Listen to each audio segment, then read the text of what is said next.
이재명 대통령은 대선 과정에서 코스피 5천을 외치며 자본시장 활성화를 공약했습니다. 대선 이후 정시가 잠시나마 상승세를 보였던 것도 이러한 시장의 기대감 때문이었을 것입니다. 그런데 이재명 정권이 발표한 첫 번째 세법 개정안, 양도소득세 과세 대상 확대, 증권거래세 인상, 법인세 인상, 이른바 3조의 증세 패키지로 주식시장에 찬물을 끼얹어 버렸습니다. 정부 발표 당일이었던 지난 1일 코스피가 3.88% 폭락했습니다. 시가총액 증발액이 무려 116조 원에 달합니다.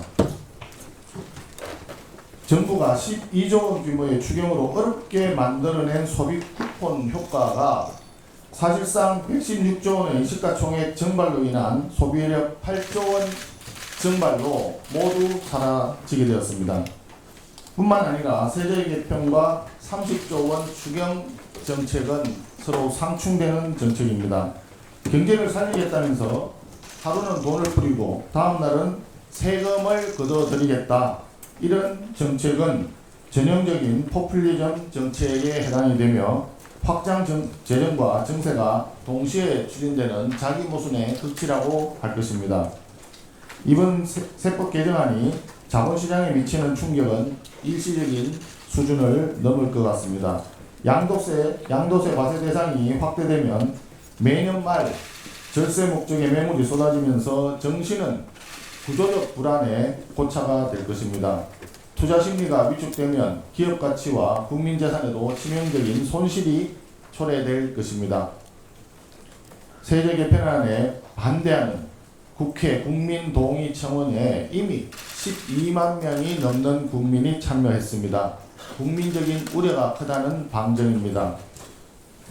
이런 엄중한 상황에서 이재명 정부와 더불어민주당은 책임 있는 수습은커녕 내부적으로 극심한 혼선을 드러내고 있습니다. 김병기 원내대표는 대주주 기준 상향 검토를 언급했지만 같은 당의 정책위 의장은 주식시장이 무너질 일이 없다라면서 정면으로 반박을 했습니다. 대통령실은 국회의 현안이라면서 책임을 회피하고 있습니다. 정청래 신임대표는 당내 함구령을 내리고 정부의 주무부처는 침묵하고 있습니다. 정부와 여당 내부조차 갈피를 못 잡는 상황에서 시장이 느끼는 불안감과 혼란은 이루 말할 수 없을 것입니다. 주가를 올리겠다고 호언장담했던 정부가 주가를 떨어뜨리는 전대미문의 역주행 정책을 펼치고 있는데 과연 우회전 깜빡이를 켜고 좌회전하는 이런 상황에서 어떻게 시장이 정부를 신뢰할 수 있겠습니까? 정부 여당은 지금이라도 국민 앞에 명확한 입장을 밝히고 시장 혼란을 초래한 데 대해서 분명히 사과해야 합니다. 기업에게는 예측 가능한 제도와 환경을 제공하고 국민에게는 신뢰할 수 있는 자본시장 정책을 제시해야 합니다.